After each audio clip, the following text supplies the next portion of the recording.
नमस्कार। यो हो समाचारमा स्वागत छ। म वसुधा केसी। म रन्जु अधिकारी। सुरु गरौँ अहिलेसम्मका प्रमुख समाचारबाट।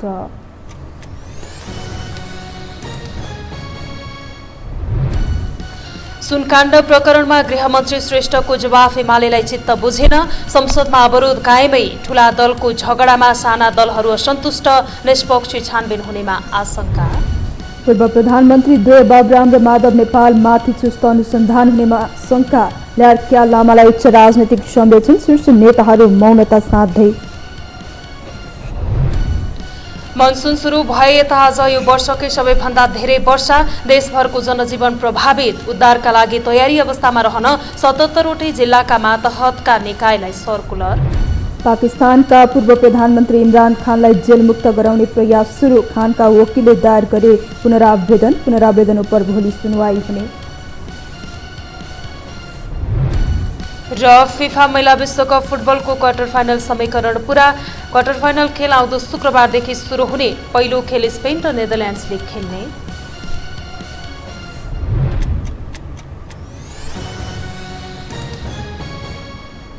अब समाचार विस्तारमा। ललिता निवास जग्गा प्रकरणलाई टुङ्गोमा पुर्याउन पूर्व प्रधानमन्त्री माधव कुमार नेपाल र बाबुराम भट्टराईलाई पक्राउ गरी अनुसन्धान गर्नुपर्छ भन्ने आवाज बलियो छ। तर सरकार र अख्तियार मिलेर उनीहरूलाई पटक पटक चोख्याउने काम गरेका छन्।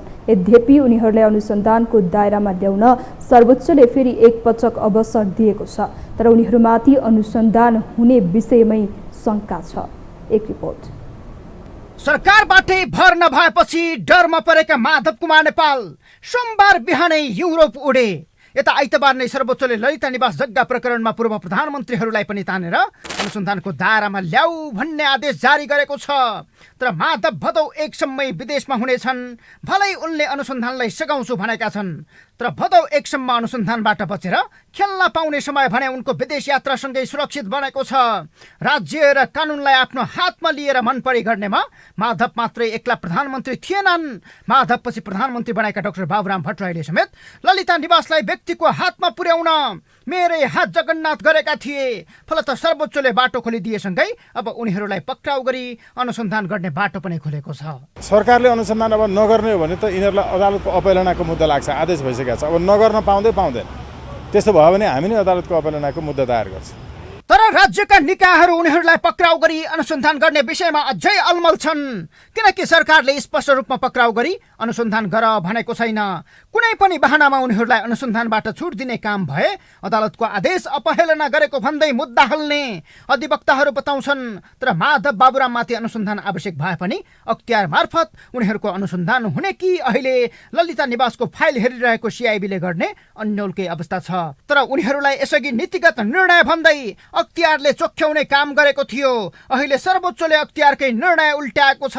त्यति बेला अख्तियारले माधव कुमार नेपाल र बाबुराम भट्टराईको बयान भए तापनि निजहरूको हकमा केही गरिरहनु परेन भन्दै चोख्याएको थियो। मन्त्री परिषदको निर्णय भन्दै अख्तियार दुरुपयोग अनुसन्धान आयोगले स्पष्टीकरण मात्रै सोधेर उनीहरूलाई चोख्याएपछि 175 जना विरुद्ध मुद्दा चल्दा उनीहरू बचेका थिए।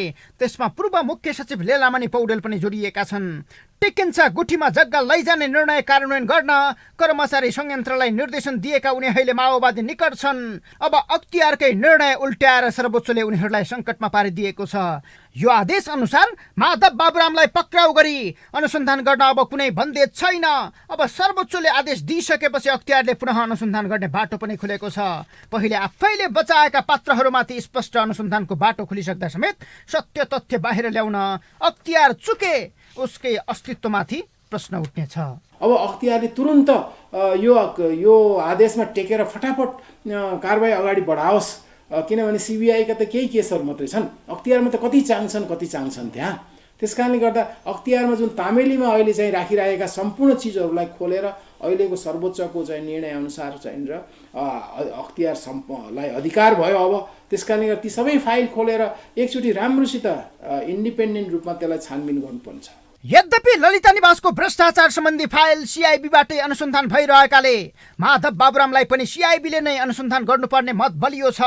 सिआइबीले पनि उनीहरूमाथिको निगरानी बढाएको छ। निष्पक्ष अनुसन्धान गर्न दिए कुन दिन च्याप्प समाज टुङ्गो छैन, किनकि उनीहरूलाई नियन्त्रणमा लिई बयान लिनेसम्मको तयारी सिआइबीले गरेको छ। तर ठुला माछा भएकाले सिआइबी पनि पटक पटक सोच्न बाध्य बनेको छ। यदि उनीहरूलाई पक्राउ गरी अनुसन्धानको दायरामा ल्याएको खण्डमा उनीहरूमाथि केही अभियोजन लाग्नेछन् जुन सामान्य खालका छैनन्। पहिलो त उनीहरूमाथि पदीय अहोदाको दुरुपयोग गरेको सम्बन्धी कसुर आकर्षित हुनेछ। नीतिगत भ्रष्टाचार र सङ्गठित अपराध पनि आकर्षित हुनेछ। कृत्य ठगी र राज्य विरुद्धको अपराधमा समेत उनीहरूमाथि अनुसन्धान गर्नुपर्ने कानुनका जानकारहरू बताउँछन्।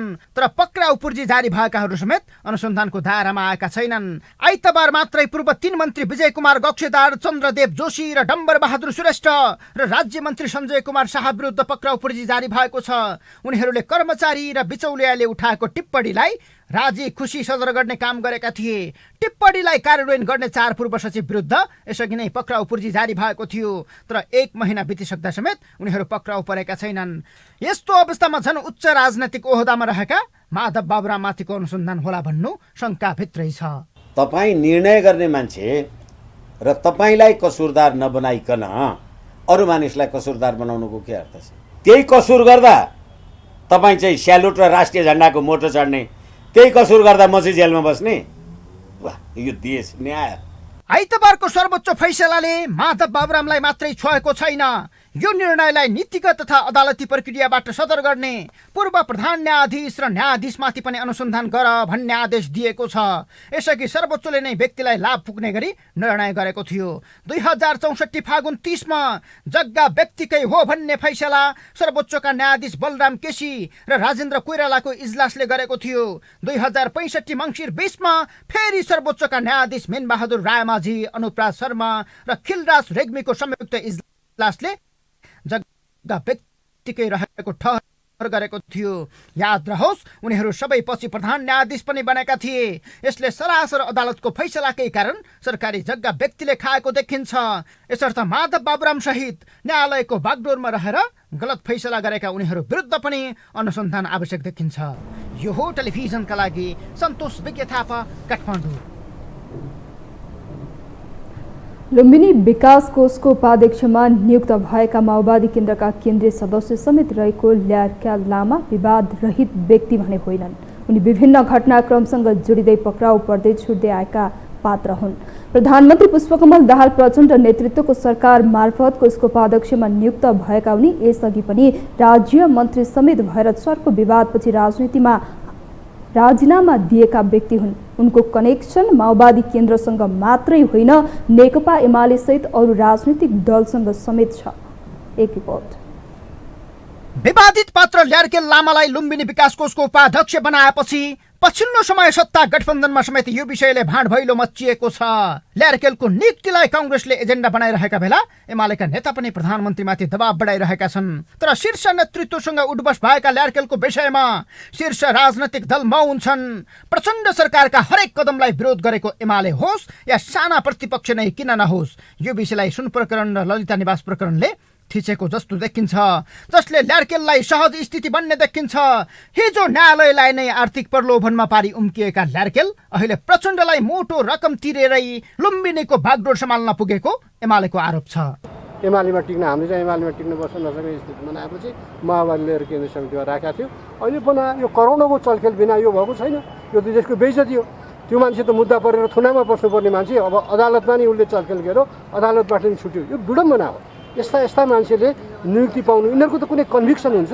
कहिले काङ्ग्रेसमा, कहिले एमालेमा, कहिले माओवादीमा यस्तै मान्छेले पटक पटक नियुक्ति पाउनु भनेको प्रचण्डजीले भ्रष्टाचारको गफ लगाउनु मात्रै हो। यता गठबन्धन भित्रका दल पनि मन्त्रालय माओवादीको भागमा पर्यो भन्दैमा विवादित पात्रलाई भित्राउने कुरामा असन्तुष्ट छन्। मन्त्री सुदन किराँतीले यसको जस अपजस आफूले खेप्ने भने पनि यसको भारी गठबन्धनलाई पर्ने।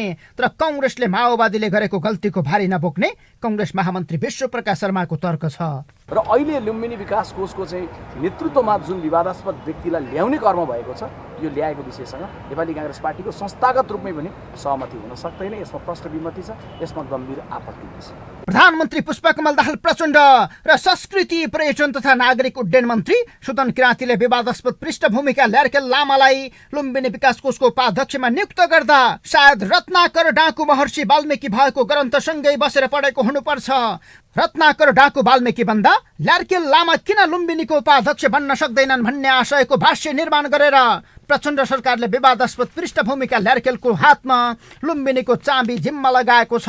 ल्यार्केल तिनै व्यक्ति हुन् जो दोहोरो नागरिकता, भारतीय रासन कार्ड, राहदानी, तिब्बती शरणार्थी परिचय पत्र, वैदेशिक रोजगारीका नाममा ठगी र अकुत सम्पत्ति मात्रै होइन, ब्याङ्कको लकरमा बन्दुकका गोली राखेको आरोपमा पनि पक्राउ परेका थिए। तर देशमा उनी जस्तो प्रतिभाहरू कोही नपाए जस्तै सरकारले लुम्बिनी विकास कोषको उपाध्यक्षमा उनलाई 5 वर्षका लागि नियुक्त गरेको छ। अब लुम्बिनीले ल्यार्केललाई 5 वर्ष झेल्नु पर्नेछ। 67 हेर्दा ब्याङ्कमा गोली लुकाउने ल्यार्केलको हातमा शान्ति क्षेत्र लुम्बिनी पुगेको छ। सत्ता र शक्तिका लागि पार्टी फेरिरहने उनी काङ्ग्रेस एमाले हुँदै माओवादीमा पुगे। विगतका विवादलाई अदालतबाट किनारा लगाएका उनले काङ्ग्रेस एमालेलाई प्रयोग गरेर अहिले माओवादीबाट लाभ उठाएका छन्। सुदन किराँती विभागीय मन्त्री भएकाले फ्रन्ट लाइनमा देखिएका मात्रै हुन्, तर प्रचण्डको ठाडो निर्देशनमा ल्यार्केललाई कोषमा नियुक्त गरिएको स्रोतको दाबी छ। आज पनि फौजदारी भ्रष्टाचारी र अपराध गर्नेहरूलाई हक्का हक्की राजनैतिक दलका शीर्षस्थ नेताहरूकै संरक्षण छ भन्ने यो गतिलो उदाहरण बनेको छ। विकृत भद्दा राजनीतिक अश्लीलता भएको व्यवस्था भएको हुनाले यो व्यवस्था रहन्जेलसम्म, सांसदहरू मन्त्री प्रधानमन्त्री हुने व्यवस्था रहन्जेलसम्म भ्रष्टाचार भइरहन्छ। चुनावमा सकेसम्म बढी खर्च गर्ने, जितेर त्यसपछि चुनावको खर्च असुल उपर गर्ने, अर्को चुनावका लागि बटुल्ने, हामीले व्यवस्था यही ल्याएका छौँ अनि यो व्यवस्थामा त यस्तो भइहाल्छ। ल्यार्केल प्रति प्रचण्ड मोहलाई लिएर माओवादी भित्रै पनि नेताहरू विभाजित छन्। विश्व सम्पदामा सूचीकृत बुद्ध जन्मभूमि लुम्बिनीको गुरु योजना कार्यान्वयन गर्ने, ऐतिहासिक सम्पदा स्थलको संरक्षण गर्ने र बौद्ध दर्शनको अध्ययन अनुसन्धान गराउने सर्वोच्च निकाय हो लुम्बिनी विकास कोष। वार्षिक करोडौं बजेट सञ्चालन गर्ने कोषमा उपाध्यक्ष शक्तिशाली पद हो। नियुक्तिमाथि प्रश्न उठेपछि ल्यार्केलले आफ्नो बचाउ गर्दै आफूमाथि प्रश्न उठाउनेहरू न्यायालयको फैसलालाई अवमूल्यन गरेर आफ्नो मान मर्दन गरेको दाबी गरेका छन्। अदालतको सफाइप्रति सम्मान गर्नु पर्दैन अनि जहिले पनि कुनै मान नपर्ने व्यक्तिले चाहिँ निरन्तर अवरोध गर्ने, आरोप लगाइसकेपछि त्यो मान्छे जहिले पनि आरोपित हुने, कहिले पनि सफाइ पाउन नसक्ने। त्यसपछि अदालत किन चाहियो हाम्रो देशमा? अदालतले त आरोपितहरूलाई सच्चीकै आरोप अनुसारको अपराध पुष्टि हुनु सक्छ कि सक्दैन, त्यो छानबिन गर्ने निकाय भनेको। ल्यार्केलको धार्मिक नाम हो डाक्टर खेन्पो छिमे छिरिङ। उनी सिन्धुपाल्चोक हेलम्बुका बासिन्दा हुन्। निवर्तमान उपाध्यक्ष अवधेश कुमार त्रिपाठी बेच्चु मैतैयको कार्यालय 10 साउनमा पुरा भएपछि नयाँ उपाध्यक्ष नियुक्त गरिएको हो। उसो त माओवादी केन्द्रको केन्द्रीय सदस्य समेत रहेका उनी प्रचण्डका प्रिय पात्र मात्रै होइनन्। समयक्रममा उनी कहिले एमाले त कहिले अरू राजनैतिक दलका शीर्ष नेताहरूको समेत प्यारो बन्दै आएका छन्।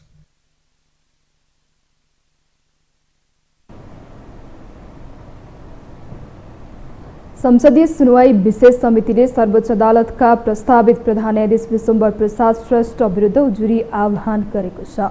आज बसेको समितिको बैठकमा सुनवाईको प्रक्रिया अघि बढाउँदै उजुरी आह्वानको निर्णय भएको हो।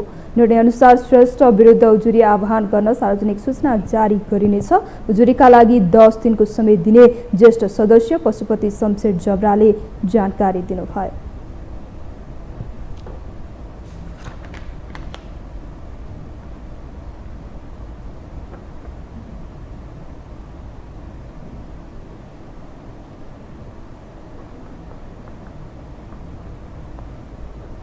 प्रस्तावित प्रधान न्यायाधीशको बारेमा सर्वसाधारणलाई जानकारी दिने र प्रस्तावित व्यक्ति प्रस्तावित पदको लागि अनुपयुक्त लागेमा सूचना प्रकाशित भएको मितिले 10 दिनभित्र स्पष्ट आधार खोली मर्यादित भाषामा समिति समक्ष सूचना वा उजुरी दिन सरकारी सञ्चार माध्यमहरू मार्फत सूचना प्रकाशित गर्न प्रस्ताव गर्दछु।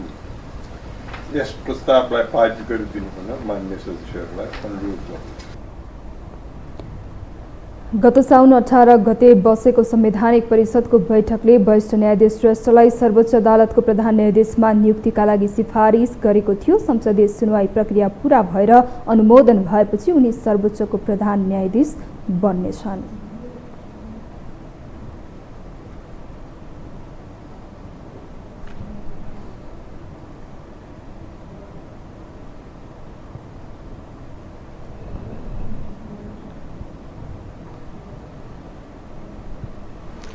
अब बाँकी समाचार। प्रमुख प्रतिपक्षी नेकपा एमालेको अवरोधका कारण पटक पटक स्थगित हुँदै आएको प्रतिनिधि सभा बैठक आजबाट सुचारू भएको छ।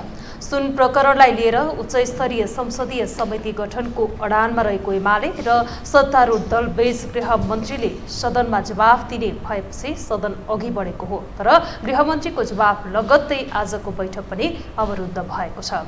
एक रिपोर्ट। साउन 3 गते सिनामंगलमा बरामद भएको 100 किलो सुन प्रकरणको छानबिन प्रक्रियालाई लिएर प्रमुख प्रतिपक्षी दल नेकपा एमालेको अवरोधका कारण बिथोलिएको सदन 14 दिनपछि पुनः सञ्चालनमा आयो। सदन सुचारू गर्नकै लागि शीर्ष 3 राजनीतिक दलका शीर्ष नेताहरू निरन्तर छलफलमा जुटे पनि सहमति हुन सकेन। तर मंगलबार सभामुख देवराज घिमिरेको पहलमा राजनीतिक दलका प्रमुख सचेतकहरूसँगको छलफलमा सुन प्रकरण र छानबिन सम्बन्धमा गृहमन्त्रीले सदनमा जवाफ दिने शर्त सहित सदन अघि बढेको थियो। दलहरूसँगको शर्त अनुसार गृहमन्त्रीले सदनमा जवाफ दिँदै सुन प्रकरणमा उच्च स्तरीय संसदीय समितिको प्रभावकारितामाथि प्रश्न गर्दै तत्कालका लागि सुन प्रकरण संगठित अपराधमा टेकेर नै अनुसन्धान गर्नमा सहयोग गर्न अपील गरे। 60 दिनभित्र निकास नपाए अनुसन्धानको नयाँ सिरा खोज्न सरकार तयार रहेको उनले बताए। तर जसरी पनि उच्च स्तरीय संसदीय समिति गठनको पक्षमा रहेको प्रमुख प्रतिपक्षी दल नेकपा एमालेलाई गृहमन्त्रीको जवाफ चित्त बुझेन। गृहमन्त्री श्रेष्ठको जवाफ लगत्तै एमालेका सांसदहरूले उठेर विरोध जनाए। संसदीय समिति गठन नै एमालेको बटम लाइन हो। गृहमन्त्रीको जवाबपछि प्रतिनिधि सभा बैठकमा एमालेका सांसदहरूले उठेको विषय भन्दा बाहिर गएर गृहमन्त्रीको जवाफ आएको भन्दै असन्तुष्टि पोखे। संसद सरकारको कारणले अवरोध भएको दावी गर्दै गृहमन्त्रीले एमाले प्रति आरोप लगाउन खोजेको एमालेका सांसदहरूको भनाइ थियो। बल्ल तल्ल सुरु भएको सदनमा प्रतिपक्षमाथि समेत सांसदहरूको प्रश्नको ओहिरो लागेको छ। आकस्मिक समयमा बोल्दै सत्तारूढ दल नेपाली कांग्रेसका महामन्त्री तथा सांसद विश्वप्रकाश शर्माले प्रतिपक्ष एमालेलाई सदन कति दिनलाई खोलेको, सत्ता पक्षले बोल्ने थलो रत्न पार्क हो भन्दै प्रश्न गरेका छन्। सांसद देवेन्द्र पौडेलले प्रतिपक्ष एमालेलाई सुन प्रकरण छानबिनका लागि सहयोग गर्न केले छेक्यो भन्दै प्रश्न गरेका छन्। सदनको प्रतिपक्षी कित्तामा रहेका राष्ट्रिय स्वतन्त्र पार्टी रासपाले शीर्ष नेताको छलफलका नाममा संसद बैठकको समय हेरफेर गर्न नपाइने बताएका छन्। सभामुखले तय गरेको समयमा बैठक अनिवार्य सुरु हुने व्यवस्था गर्न माग समेत गरेका छन्। सुन प्रकरण छानबिन गर्दा संसद अवरोध गरेको प्रति सांसद राजकिशोर यादवले प्रश्न उठाएका छन्। राप्रपाले 3 दल मिलेर संसद बन्दक बनाएको आरोप लगाएका छन्। एमालेको अवरोधपछि प्रतिनिधि सभा बैठक साउन 24 गते बस्ने गरी स्थगित भएको छ। संसदीय समिति गठनका सवालमा दलहरूबीच मतभेद हुँदा संसद पुनः दलहरूको स्वार्थको बन्दक बन्ने डर उस्तै छ। यो हो टेलिभिजनका लागि निम्लेकी शेर्पा, काठमाडौँ।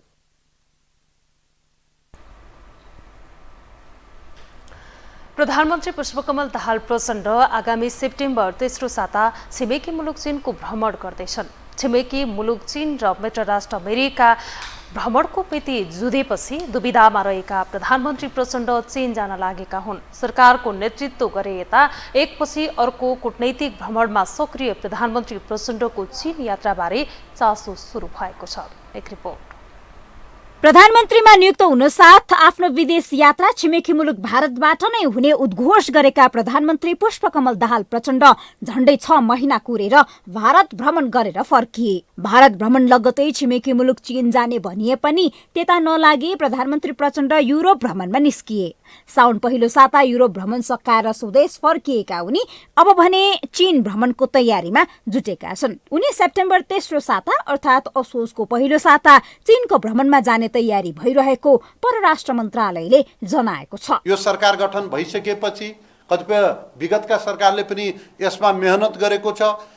यो अन्तर्राष्ट्रिय जुन हाम्रो सम्बन्ध छ, परराष्ट्र जुन सम्बन्ध छ, यसलाई हामीले राष्ट्रिय स्वाभिमानमा आधारित बनाउने, यसमा राष्ट्रिय एकतालाई मजबुत गरेर यो सम्बन्धलाई अगाडि बढाउने र हामीले अन्तर्राष्ट्रिय सम्बन्धलाई परस्पर लाभका आधारमा पनि हामीले यो सम्बन्धलाई विकास गर्ने गरेर यो सरकारले अगाडि बढिराखेको छ। कार्यकाल सम्हाल्ने बित्तिकै प्रधानमन्त्री पुष्पकमल दाहाल प्रचण्डले गत मार्चमा नै बोआओ सम्मेलनमा सहभागी हुने औपचारिक निम्तो पाएका थिए। तर पहिलो विदेश यात्रा छिमेकी मुलुक भारतबाट गर्ने बटम लाइन बनाएका उनले चीन भ्रमण रद्द गरेर बस्दा समेत भारतले छिट्टै निम्तो पठाएन। अहिले भने अमेरिकाको न्युयोर्कमा हुने राष्ट्रसङ्घीय महासभामा सम्बोधनका लागि निम्तो पाएको प्रधानमन्त्री प्रचण्डले चीनलाई प्राथमिकतामा राखेका हुन्।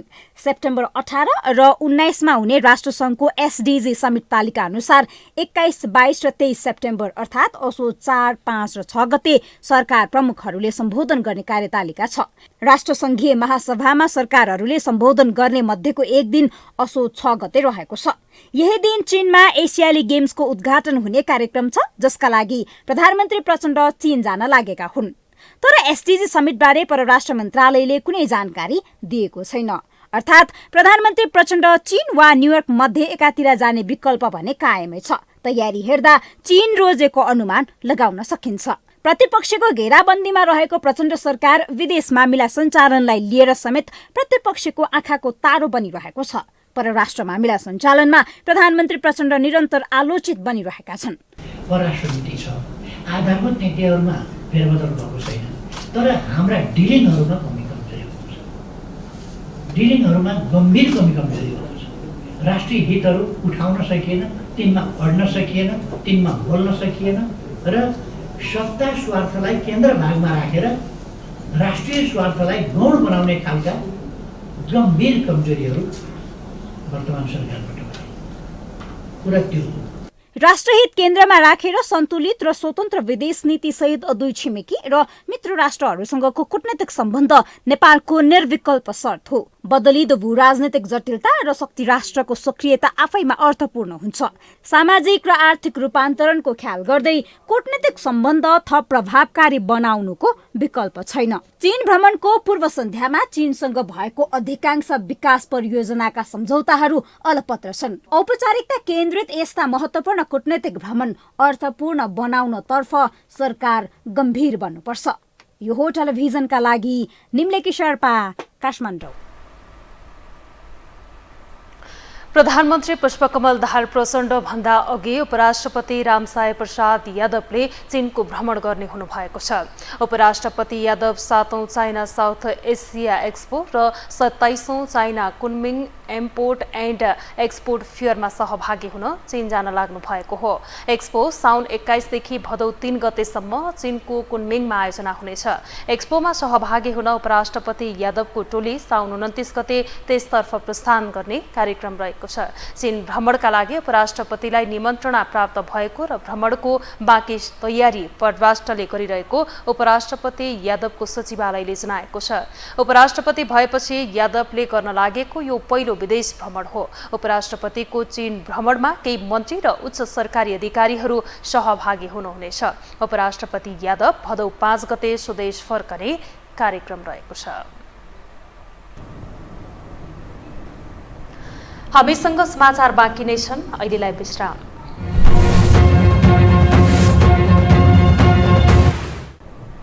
विश्रामपछि स्वागत छ। अब बाँकी समाचार। सामाजिक सञ्जालको प्रभावकारिता बढ्दै जाँदा यसको प्रयोग सबै राजनीतिक दलहरूको प्राथमिकतामा पर्न थालेको छ। युवा पुस्तालाई आकर्षित गर्दै पार्टीका कामबारे प्रचार प्रसार र प्रतिरक्षा गर्ने नीतिसहित पार्टीहरूले यसतर्फ सक्रियता बढाउँदै लगेका छन्। एक रिपोर्ट। सामाजिक सञ्जालको उपयोगिता र त्यसको प्रभाव कतिसम्म पर्छ भन्ने कुराको पुष्टि गत स्थानीय तहको निर्वाचनले नै देखाएको कुरो हो। वर्षौंदेखि रजगज गरेर बसेका पार्टीका नेताहरूलाई पछाड्दै एउटा फरक पृष्ठभूमिबाट आएका काठमाडौँ महानगरपालिकाका मेयर बालेन्द्र शाहलाई चुनाव जिताएकै सामाजिक सञ्जालले हो भन्दा फरक पर्दैन। त्यति मात्रै होइन, अहिले पनि उनी न त कुनै नेपाली टेलिभिजनमा देखिन्छन्, न त कुनै पत्रिकामा अन्तर्वार्ता छापिन्छ, तर पनि उनी सधैँ चर्चाको शिखरमा नै हुने गरेका छन्। उनी सधैँ सामाजिक सञ्जालकै कारण चर्चाको अग्रणी स्थानमा छन्। तरानका मेयर हर्क साम्पाङ पनि सामाजिक सञ्जालकै सहारामा चुनाव जितेका व्यक्ति हुन्। उनको हरेक दिन अनगिन्ती स्टाटस पोस्ट हुने गर्छ। सायद यसैलाई बुझेर होला शीर्ष राजनीतिक दलको पनि अहिले सामाजिक सञ्जाल नै प्राथमिकतामा पर्न थालेको छ। देशको नेतृत्व गरिरहेको पार्टी नेकपा माओवादी केन्द्रले भर्खरै सम्पन्न पार्टीको केन्द्रीय बैठकबाट सरकारले गरेका कामका बारेमा जनतालाई सुसूचित गर्न सबै केन्द्रीय सदस्यले सामाजिक सञ्जालमा प्रत्येक दिन 2वटा स्ट्याटस पोस्ट गर्न निर्देशन दिएको छ। माओवादीले पार्टी र सरकारका उपलब्धि, नीति र नेतृत्वको प्रतिरक्षामा जोड दिने सामग्री सार्वजनिक मिडियामा समाचार नै बन्न सक्ने गरी कम्तीमा 6-7 लाइन दिनमा बिहान र बेलुका कम्तीमा 2वटा पोस्ट गर्नुपर्ने निर्णय गरेको हो। केन्द्रीय सदस्य लगायत सबै तहका कमिटी र सदस्यले फेसबुक, ट्विटर, टिकटक लगायत सामाजिक सञ्जालमा एकाउन्ट बनाउन पर्ने बाध्यताकारी अवस्थाको सृजना गरेको छ। अनि अहिले प्रचारको युग भएको हुनाले प्रचारसँग सामग्री केही तयार हुन्छ त्यो राख्ने। अहिले हामीले अभियानको निमित्त एउटा दस्तावेज तयार गरेका छौँ, डकुमेन्ट, त्यो एउटा बुकलेटमा तयार गरेर अभियानमा बाँडिन्छ। नीति र नेतृत्व विरुद्ध सार्वजनिक टिप्पणी गर्ने कुरालाई निरुत्साहित गर्न माओवादीले जस्तै नेकपा एकीकृत समाजवादीले पनि सामाजिक सञ्जालकै प्रयोग गर्दैछ।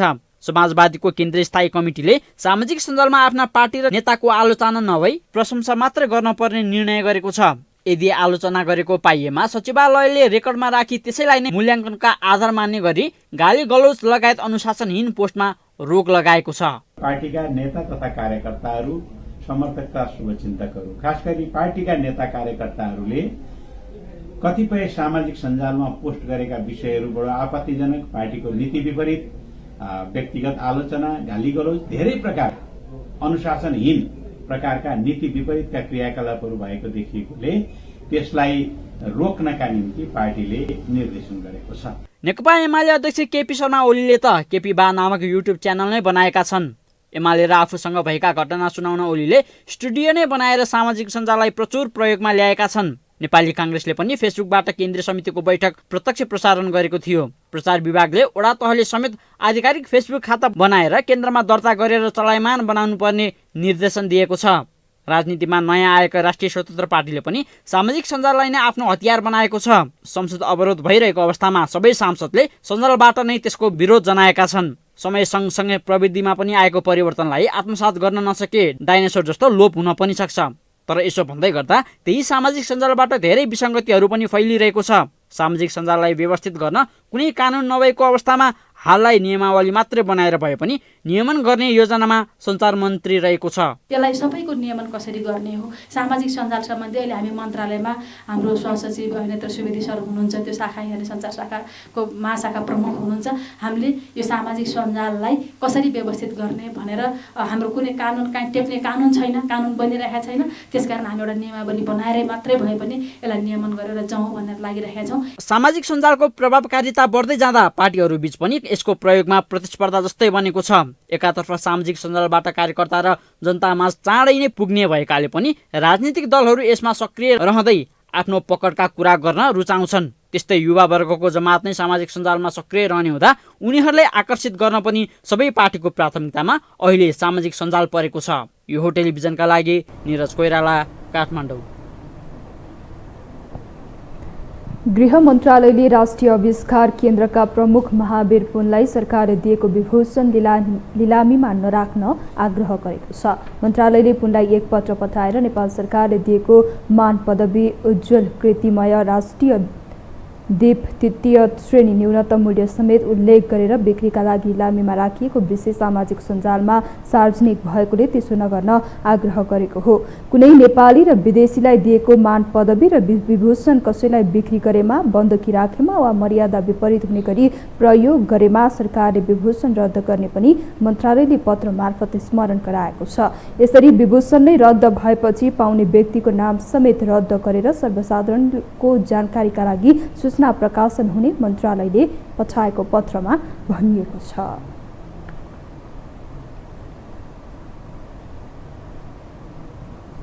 गौर हत्याकाण्ड पीडित संघर्ष समिति र सरकार बीच 5 बुँदे सहमति भएको छ। आज गृह मन्त्रालयमा भएको छलफलपछि पीडित संघर्ष समिति र सरकार बीच सहमति भएको जनाइएको छ। 2063 चैत्र 7 मा रौतहटको गौरमा भएको घटनामा मृत्यु भएका र घाइते भएका परिवारका सदस्यहरूसँग छलफलपछि घटनाबारे छानबिन र अनुसन्धान गरेर दोषीलाई कानुनी दायरामा ल्याउन गृह मन्त्रालय सहमत भएको छ।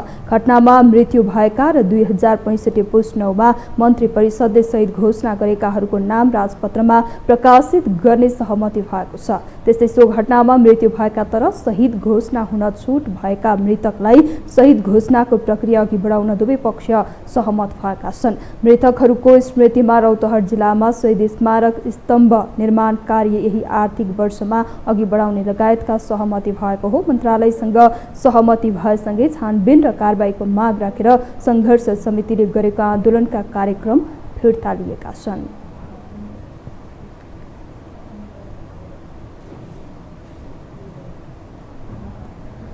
रोल्पामा बस दुर्घटना हुँदा 4 जनाको मृत्यु भएको छ भने 18 जना घाइते भएका छन्। रोल्पाको परिवर्तन गाउँपालिका वाघमाराबाट दाङको घुराईका लागि छुटेको ना ख2612 नम्बरको बस दुर्घटना भएको जिल्ला प्रहरी कार्यालय रोल्पाका सूचना अधिकारी प्रकाश भूषालले जानकारी दिनुभयो। मृत्यु हुनेमा रोल्पाको माडी गाउँपालिका 2 बस्ने 21 वर्षीय प्रकाश बाछा, माडी गाउँपालिका 4 का 50 वर्षीय गोर्खे डाङ्गी र उनकी 50 वर्षीय श्रीमती हस्त डाङ्गी तथा परिवर्तन गाउँपालिका 3 का 46 वर्षीय भक्तबहादुर विक रहेको सूचना अधिकारी भूषालले जानकारी दिनुभयो।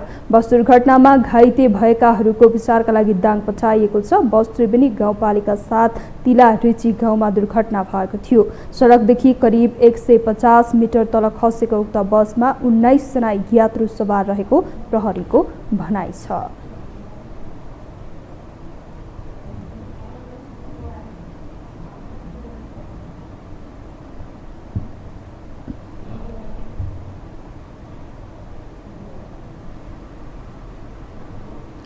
अब बाँकी समाचार।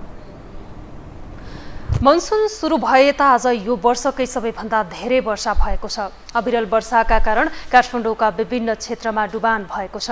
गए रातिदेखि परेको अविरल वर्षाका कारण विभिन्न क्षेत्रमा डुबान भएको छ भने जनजीवन प्रभावित भएको छ। प्रधानमन्त्री पुष्पकमल दाहाल प्रचण्डको निर्देशन लगत्तै नेपाल प्रहरी प्रधान कार्यालयले पनि 77 वटै जिल्ला तथा मातहतका प्रहरी युनिटलाई विपद व्यवस्थापन, खोज तथा उद्धार लगायतका कार्यमा चुस्त रूपमा लाग्न सर्कुलर पठाएको छ। एक रिपोर्ट। लगातारको भारी वर्षाका कारण काठमाडौँ उपत्यका लगायत देशका विभिन्न स्थान डुबानमा परेका छन्। काठमाडौँ उपत्यकाका ढुङ्गेदारा क्षेत्र, गौरीघाट, कपन, सामाखुसी, अनामनगर, बागमती, विष्णुमती, टोखा, दुम्बराही, गोङ्गबु, नयाँ बस पार्क लगायत क्षेत्र डुबानमा परेका हुन्। यो वर्षको मनसुन सुरु भएसँगै अहिलेसम्मकै धेरै वर्षा भएको मौसम पूर्वानुमान महाशाखाले जनाएको छ। पछिल्लो 12 घण्टामा धनुषामा सबैभन्दा धेरै 272 मिलिमिटर वर्षा भएको छ भने सिन्धुलीमा 245, बारामा 230, बाँकेको कुसुममा 203 र काठमाडौँमा 92 मिलिमिटर वर्षा भएको छ। यता बाढी र पानी निकास राम्रो नभएका ठाउँहरू जलमग्न भएका छन्।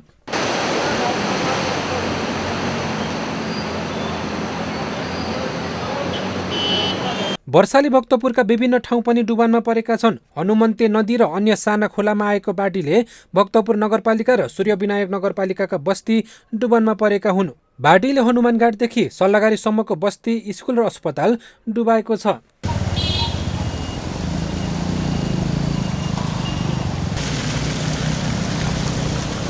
यता ललितपुरको च्यासलमा रहेको नेकपा एमाले पार्टी केन्द्रीय कार्यालयमा पनि बाढी पसेको छ। काठमाडौँको पूर्वी भेग भएर आउने मनोहरा नदीको जल सतह बढ्दा मंगलबार बिहान पार्टी कार्यालय डुबानमा परेको छ। च्यासल जोड्ने पुलमुनिबाट पानी पास हुन नसक्दा ठोकिएर पार्टी कार्यालयतिर फर्किएर कम्पाउन्ड डुबेको छ। अविरल वर्षासँगै आएको बाढी बस्तीमा पस्दा कैलालीमा 500 घरधुरी प्रभावित भएका छन्। धनगढी उपनगरपालिका, बचने नगरपालिका, गोदावरी नगरपालिका, चुरे, जोशीपुर र कैलाली गाउँपालिकामा नदीको पानी बस्तीमा पस्दा 500 घरधुरी प्रभावित भएको हो। यस्तै कञ्चनपुरमा 110 वटा घरमा पानी पसेको छ। ठूलो वर्षाका कारण पहिरो खस्दा देशभर ठाउँ ठाउँमा सडक समेत अवरुद्ध भएको छ। देशभर बाढी पहिरोले जनधनको क्षति हुन थालेसँगै प्रधानमन्त्री पुष्पकमल दाहाल प्रचण्डको निर्देशनमा नेपाल प्रहरी प्रधान कार्यालयले देशभरका 77 वटा जिल्ला तथा मातहतका प्रहरी युनिटलाई विपद व्यवस्थापन, खोज तथा उद्धार लगायत कार्यमा चुस्त रूपमा लाग्न सर्कुलर पठाएको छ। भारी वर्षाका कारण नदी किनारका बस्तीमा बाढीले सर्वसाधारणलाई दुःख दिइरहेको छ। नेपालमा हरेक वर्ष बाढी पहिरोबाट व्यापक जनधन क्षति हुने गरेको छ। तराई क्षेत्रमा डुबानको समस्या उस्तै छ। पछिल्लो समय विभिन्न ठाउँमा डोजर लगाएर बाटो बनाउँदै दुर्गम क्षेत्रसम्म यातायात विकास गर्ने होडबाजी चलिरहेको छ। अवश्य पनि विकास हुनु राम्रो हो, तर व्यवस्थित गरिएन भने त्यसको विनाश निम्त्याउँछ भन्ने उदाहरण हाम्रा अगाडि अनगिन्ती छन्। त्यस्तै शहरी क्षेत्रमा बनाएका कृत्रिम जल निकासीका बिन्दुहरू पर्याप्त छैन। कतिपय ढल पनि सही ढङ्गमा डिजाइन भएका छैनन्। पानीका निकास रोकिएका छन्। पानी बग्न चाहिने प्राकृतिक बाटो नै सानो छ। हरेक वर्ष खोलाले मान्छे बगाएको सुनिन्छ। मानवले ज्यान गुमाउनु जस्तो ठूलो क्षति अरू के होला? तर पनि मानिस जोखिम मोलेरै बसिरहेका छन्। हरेक वर्ष डुबानका कारण हुने विनाश भोग्ने यस्ता विषयमा विमर्श गर्ने र प्रकोपले गर्ने क्षतिबारे बिर्सिँदै जाने हो भने यसले अर्को बिगारल रूप नलिएला भन्न सकिन्न। तसर्थ समयमा नागरिक सचेत रहेर आफ्नो ज्यान जोगाउने र सरकारले पनि पूर्व तयारी जोड दिनुपर्ने देखिन्छ। यो हो टेलिभिजनका लागि मिङमा शेर्पा, काठमाडौँ। ऊर्जा, जलस्रोत तथा सिंचाई मन्त्री शक्तिबहादुर बस्नेतले सरकारले ऊर्जा क्षेत्रको विकासको रोडम्याप र कार्ययोजना बनाइरहेको बताउनु भएको छ। आज प्रतिनिधि सभा अन्तर्गतको पूर्वाधार विकास समिति बैठकमा बोल्दै उहाँले विद्युत उत्पादक व्यवसायीहरू तथा सांसदहरूको समेत मागलाई व्यवस्थित रूपमा सम्बोधन गर्ने गरी योजना बनाएर अन्तिम चरणमा पुगेको बताउनुभयो। उहाँले विद्युत उत्पादकहरूले एउटा फाइल पास गर्नका लागि 7वटा मन्त्रालय धाउनुपर्ने अवस्थामा समन्वय गरी काम गर्ने बताउनुभयो।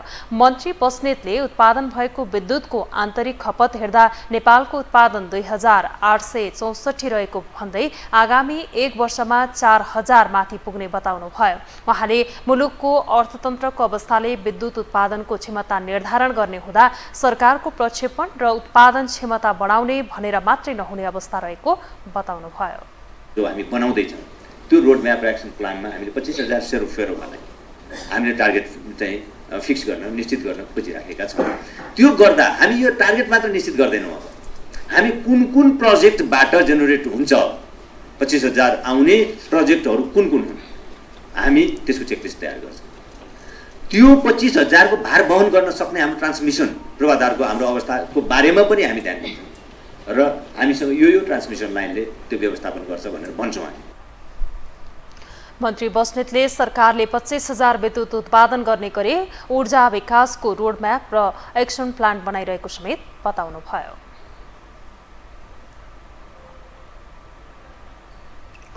लगातार तेस्रो दिन पनि शेयर बजारमा गिरावट आएको छ। शेयर बजार परिसूचक नेप्से आज मंगलबार 28.40 अङ्कले घटेर 2019.85 बिन्दुमा झरेको छ।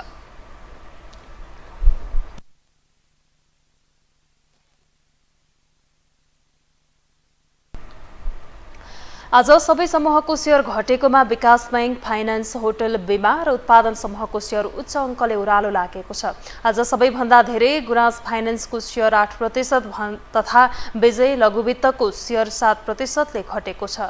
समग्रमा बजार राताम्य भएको दिन सबैभन्दा धेरै स्वरोजगार लघुवित्त र नेपाल रिपब्लिक मिडियाको शेयर 10%ले बढेको छ। आज 48,60,000 किता शेयर 1,73,70,00,000 रुपैयाँमा कारोबार भएको छ। सबैभन्दा धेरै आइएमई लाइफ इन्सुरेन्सको 17,89,00,000 रुपैयाँको शेयर कारोबार भएको छ।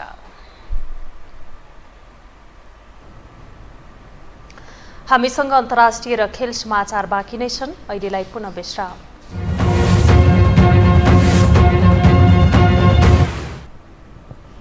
विश्रामपछि पुनः स्वागत छ। अब पालो अन्तर्राष्ट्रिय समाचारको।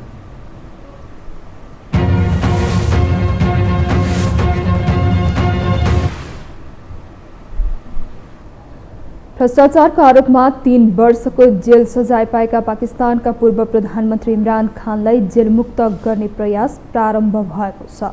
ट्रायल कोर्टको 3 वर्ष जेल बस्नुपर्ने निर्णयलाई चुनौती दिँदै नेता खानका वकिलहरूले आज पुनरावेदन दायर गरेका हुन्। पुनरावेदनमा उनलाई धरौटीमा जेलमुक्त गर्न आग्रह पनि गरिएको छ।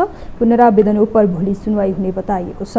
पूर्व अन्तर्राष्ट्रिय क्रिकेट स्टार खानलाई गत शनिबार पक्राउ गरिएको थियो। पदमा रहँदा आफूले प्राप्त गरेका उपहारको वास्तविक घोषणा नगरेकोमा दोषी ठहराएर उक्त अदालतले शनिबारले उनलाई 3 वर्षको जेल सजाय सुनाएको हो। अब पालो खेलकुद समाचारको।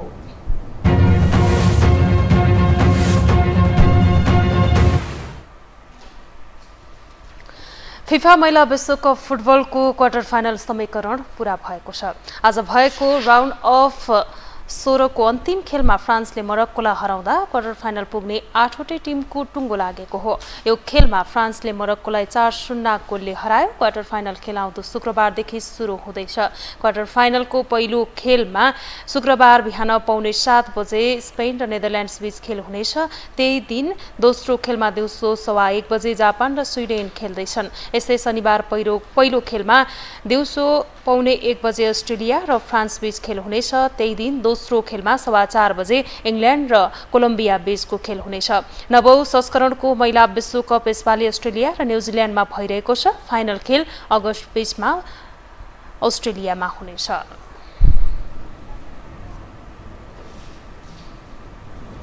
यो सँगै हामी यो समाचारको अन्त्यमा छौं। बिदा हुनु अघि अहिलेसम्मका प्रमुख समाचार पुनः एकपटक।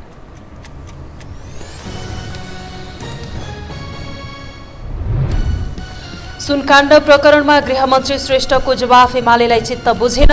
संसदमा अवरोध कायमै। ठूला दलको झगडामा साना दलहरू असन्तुष्ट। निष्पक्ष छानबिन हुनेमा आशंका। पूर्व प्रधानमन्त्री द्वय बाबुराम र माधव नेपाल माथि चुस्त अनुसन्धान हुनेमा शंका। ल्यार्क्या लामालाई उच्च राजनैतिक संवेदन। शीर्ष नेताहरू मौनता साध्दै। मनसुन सुरु भए यता आज यो वर्षकै सबैभन्दा धेरै वर्षा।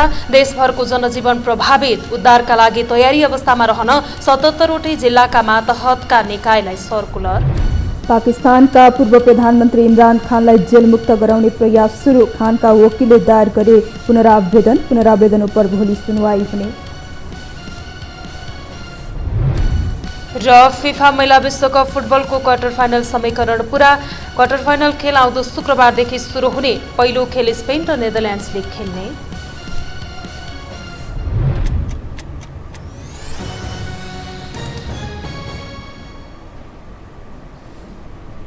हौस् त यो हो समाचार सकियो। समाचार बुलेटिनका साथै यो हो टेलिभिजनका सम्पूर्ण कार्यक्रम यो हो टेलिभिजन.com, यो हो खबर.com, युट्युब र फेसबुकमा पनि पढ्न र हेर्न सक्नुहुनेछ। मोबाइलमा यो टिभी एप डाउनलोड गरी हामीलाई प्रत्यक्ष हेर्न सक्नुहुनेछ। तथ्य सहितको निष्पक्ष समाचार तथा मनोरञ्जनका लागि हेर्दै रहनुहोला यो हो टेलिभिजन। नमस्कार।